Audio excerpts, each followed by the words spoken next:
Cricket board পরিদর্শন করলেন ক্রীড়া উপদেষ্টা আসিফ মাহমুদ। এ সময় তার সঙ্গে ছিলেন সাবেক অধিনায়ক তামিম ইকবাল। বোর্ড কর্মকর্তাদের সাথে মতবিনিময় করে কার্যক্রমের খোঁজ নেন উপদেষ্টা।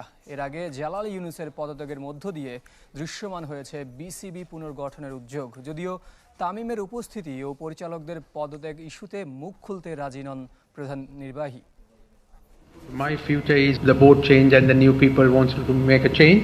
Okay with that? আসসালামু আলাইকুম সুপ্রিয় দর্শক বন্ধুরা, অবশেষে বাংলাদেশের ক্রীড়াঙ্গনে চমক দিতে শুরু করেছেন ক্রীড়া উপদেষ্টা আসিফ মাহমুদ সজীব ভুঁইয়া। দর্শক বন্ধুরা ইতিমধ্যে মাঠে নেমে কাজ করতে শুরু করেছেন এই ক্রীড়া উপদেষ্টা। দর্শক বন্ধুরা এবার তামিম ইকবালকে নিয়ে যে সকল সিদ্ধান্তগুলো নিতে চলেছেন বাংলাদেশ ক্রিকেট বোর্ডই, এতে বোঝা যাচ্ছে বাংলাদেশ ক্রিকেট এবার নতুন করে এগিয়ে যাওয়ার সুযোগ এসেছে। দর্শক বন্ধুরা এবার শেষ পর্যন্ত বোর্ড পরিচালকদের অনেকেই পদত্যাগ করেছেন এবং সে সাথে বিসিবি সভাপতি নাজমুল হাসান পাপনও পদত্যাগ করবেন, এটাই নিশ্চিত হয়েছে। তাহলে শেষ পর্যন্ত বিসিবি সভাপতি কে হচ্ছেন, এবার সেই সকল বিষয় নিয়ে আপনাদের মাঝে বেশ কিছু গুরুত্বপূর্ণ তথ্য তুলে ধরেছি। অন্যদিকে এবার হাতুড়ের ভবিষ্যৎও এবার শেষ হতে চলেছে। তো দর্শক বন্ধুরা চলুন আমরা ক্রীড়াঙ্গনের নানা বিষয়গুলো জেনে নেই। অবশ্যই পুরো ভিডিও দেখবেন, তাহলে এই সকল বিষয়গুলো পরিপূর্ণ বুঝতে পারবেন। প্রথমবার ক্রিকেট বোর্ডে ক্রীড়া উপদেষ্টা আসিফ মাহমুদ সজীব ভুঁইয়া। তাকে কেন্দ্র করে অনেক দিন পর সরগরম হোম অফ ক্রিকেট। বোর্ডের প্রধান নির্বাহী নিজামুদ্দিন চৌধুরী সহ কর্মকর্তারা উপদেষ্টাকে স্বাগত জানান। ছিলেন না কোনো পরিচালক। পরে বোর্ডরুমে মতবিনিময় করেন কর্মকর্তা কর্মচারীদের সাথে। উপদেষ্টার আসার খবরে আগেভাগেই আসা সাবেক অধিনায়ক তামিম ইকবালও সেখানে যোগ দেন। তাকে সঙ্গী করে প্রেসিডেন্ট বক্স থেকে দেখে নেন মিরপুর শেরেবাংলা স্টেডিয়াম। পরে ড্রেসিং রুম, মূল মাঠ থেকে শুরু করে প্রেস বক্স সহ বিভিন্ন ফেসিলিটিস ঘুরে দেখেন। কথা বলেন নারী দল ও অনূর্ধ্ব 19 দলের ক্রিকেটারদের সাথে। বিকেএসপিতে যাওয়ার কথা ছিল, যেতে পারিনি। ক্রীড়া পরিদপ্তর সহ এখানে বিসিবিতে আসা হয়েছে। অবকাঠামোগত যেই অবস্থা আছে সেটা দেখতে চেয়েছিলাম, সেটা দেখলাম ঘুরে ঘুরে সব জায়গায়। এবং যেই ব্যাপারগুলো এখানে উন্নয়নের প্রয়োজন আছে সে ব্যাপারে একটু নোট নিলাম। আশা করি সামনে এগুলো আমরা ঠিক করে দিতে পারবো। তামিম ইকবাল কোন ভূমিকায় উপদেষ্টার সাথে ছিলেন তা অজানা। বছরখানেক ক্রিকেটের বাইরে থাকা সাবেক অধিনায়ক ক্রিকেটে ফিরবেন নাকি সংযুক্ত হবেন বোর্ড পরিচালনায়, প্রধান নির্বাহী জানেন না। এই বিষয়টা আসলে আমি অবগত না কি ক্যাপাসিটিতে, বাট উনি এসছেন যেহেতু উপদেষ্টা মহোদয় ছিলেন এবং ওনার সাথে কথা হয়েছে। উপদেষ্টা মহোদয়ের সাথে উনি ছিলেন, আমি দেখেছি, এর বাইরে কিছু বলতে পারবেন না। উপদেষ্টার বিসিবিতে যাওয়ার আগে বোর্ড পুনর্গঠন প্রক্রিয়া দৃশ্যমান হতে থাকে।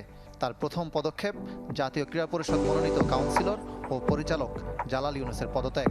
একই কোটার আরেক কাউন্সিলর ও পরিচালক আহমেদ সাজ্জাদুল আলম ববি অবশ্য নিজে থেকে পদত্যাগ করবেন না। তাকে যে কোনো সময় সরিয়ে দিতে পারে এনএসসি।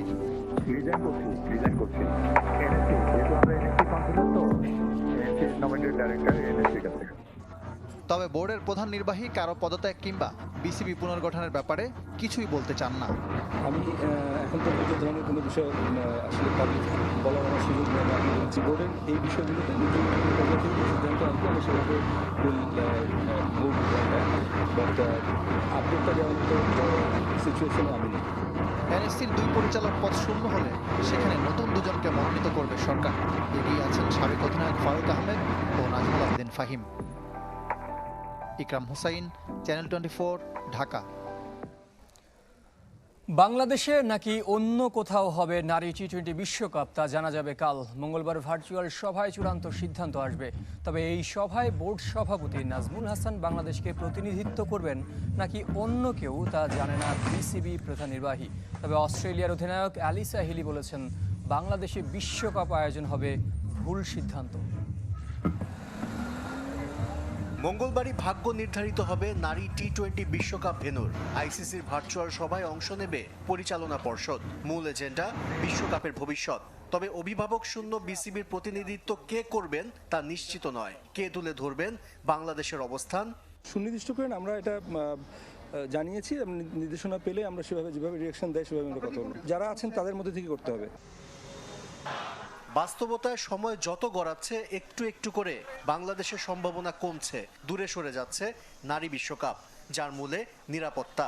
অস্ট্রেলিয়া, ইংল্যান্ড, নিউজিল্যান্ড ও ভারত তাদের নাগরিকদের বাংলাদেশ ভ্রমণে সতর্কতা এখনো প্রত্যাহার করেনি।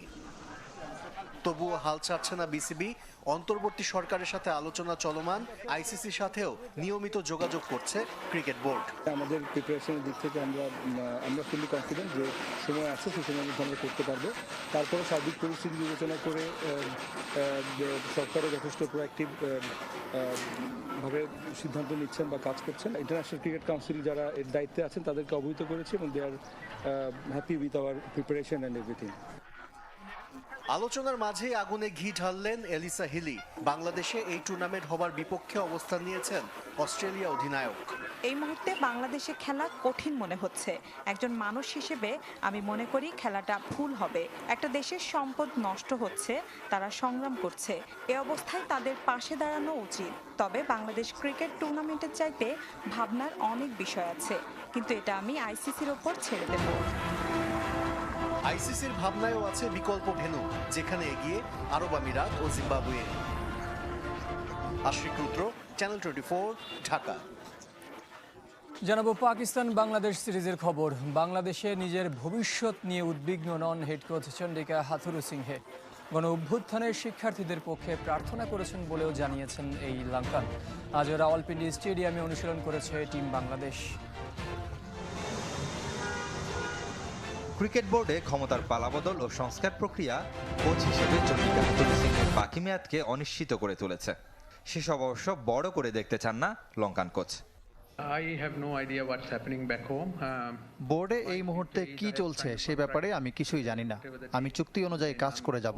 তবে বোর্ড কর্তাদের পরিবর্তন হলে যদি আমাকে চলে যেতে হয় তাতে কোনো সমস্যা নেই। Change and the new people wants to make a change. যে আন্দোলন পুরো বাংলাদেশকে বদলে দিয়েছে, ক্রিকেটও তার বাইরে নয়। সেই গণ অভ্যুত্থান অবশ্য ছুঁয়ে গেছে হাথুরুর হৃদয়। My thoughts and prayers. আমার প্রার্থনা সবসময় শিক্ষার্থীদের জন্য ছিল। অনেকে এই ঘটনায় মারা গেছেন, তাদের প্রতি সমবেদনা। আশা করি দ্রুত বাংলাদেশ স্বাভাবিক হবে। I hope that students. দলের সঙ্গে পাকিস্তানে থাকায় আপাতত মনোযোগ দিতে চান মাঠের ক্রিকেটে। রাওয়ালপিন্ডির সবুজ উইকেটে নিশ্চিতভাবেই থাকবে পেসারদের আধিপত্য। পাকিস্তান স্কোয়াডে স্পেশালিস্ট স্পিনারের অনুপস্থিতি সেই বার্তা দিচ্ছে। শরীফুল খালেদদের সাম্প্রতিক পারফরমেন্স আশাবাদী করছে হেড কোচকে। The Pindi pitch, this one looks like more. অনুমান করতে পারছি রাওয়ালপিন্ডির উইকেট পেস বান্ধব হবে, তবে আমাদের পেসাররাও দারুণ করছে। এই ধরনের উইকেটে ওদের পারফরমেন্সও দেখার জন্য রোমাঞ্চিত।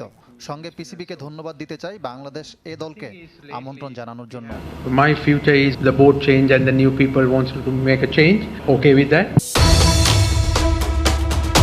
ঢাকায় যা যা ঘটছে পাকিস্তানে থাকা হাথুরুকে আরও চাপে ফেলছে।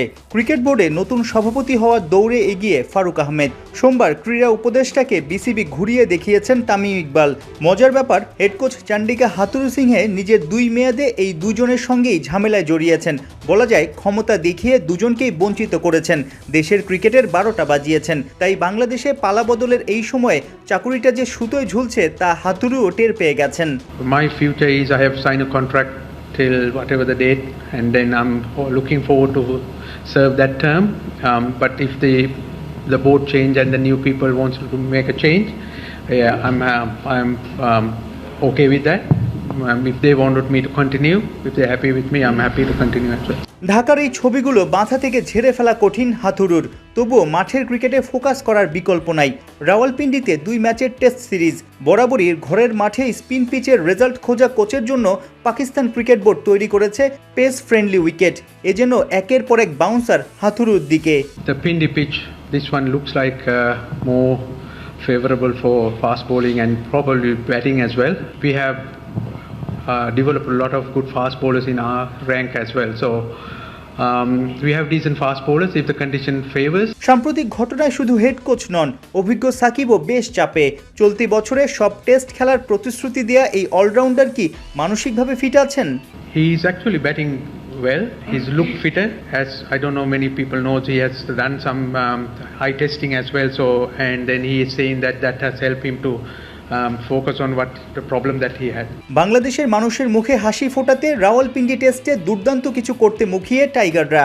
বাংলার স্পিন গুরু পাকিস্তান গ্রেট মুস্তাক আহমেদের থেকে কন্ডিশন, পিচ আর প্রতিপক্ষ সম্পর্কে ভালো আইডিয়াও নিয়ে নিচ্ছে। He has a lot of experience in working with England for so long and in Pakistan as well. So he brings a lot of internal, like local knowledge as well as experience from other part of the world. So he has fitted in well, not only bowling and but he's helping us as well in terms of making decisions. বুধবার থেকে প্রথম test একই মাঠে গড়াবে সিরিজের দ্বিতীয় ম্যাচও। তো দর্শক বন্ধুরা, আপনারা হয়তো পুরো ভিডিও দেখে এবং সেই সাথে এই সকল নিউজগুলো শুনে অবশ্যই বুঝতে পেরেছেন অবশেষে বাংলাদেশের ক্রীড়াঙ্গন নিয়ে এবার মাঠে নেমে কাজ করতে শুরু করেছেন ক্রীড়া উপদেষ্টা আসিফ মাহমুদ। আর তার হাত ধরে হয়তো এবার বাংলাদেশ ক্রিকেট এবং বাংলাদেশ ফুটবল সবকিছু এগিয়ে যাবে। তো দর্শক বন্ধুরা, আপনারা পুরো ভিডিও দেখে এবং সেই সাথে এই সকল বিষয়গুলো জেনে আপনারা কি বুঝতে পেরেছেন তবে কি শেষ পর্যন্ত এবার বাংলাদেশ ক্রিকেট থেকে হাতুড়ি মুক্ত হতে চলেছে এবং সেই সাথে নতুন বোর্ড সভাপতি এবং নতুন বিসিবিকে নিয়ে এগিয়ে যেতে পারবেন এই ক্রীড়া উপদেষ্টা। তো দর্শক বন্ধুরা, এই বিষয়ে আপনাদেরকে মতামত অবশ্যই কমেন্ট করে জানিয়ে দেবেন এবং সেই সাথে তামিম ইকবাল কোন ভূমিকায় এবার বাংলাদেশ ক্রিকেটে যুক্ত হতে চলেছেন তা নিয়ে রয়েছে এখনও নানা জল্পনা কল্পনা। এখন পর্যন্ত স্পষ্ট করেননি তিনি ক্যাপ্টেন হয়ে ফিরবেন নাকি বোর্ড সভাপতি হয়ে ফিরবেন। তো দর্শক বন্ধুরা, এই বিষয়ে আপনাদেরকে মতামত অবশ্যই কমেন্ট করে জানিয়ে দিবেন। তো দর্শক বন্ধুরা, ভালো থাকুন, সুস্থ থাকুন, আল্লাহ হাফিজ, আসসালামু আলাইকুম রহমতুল্লাহ।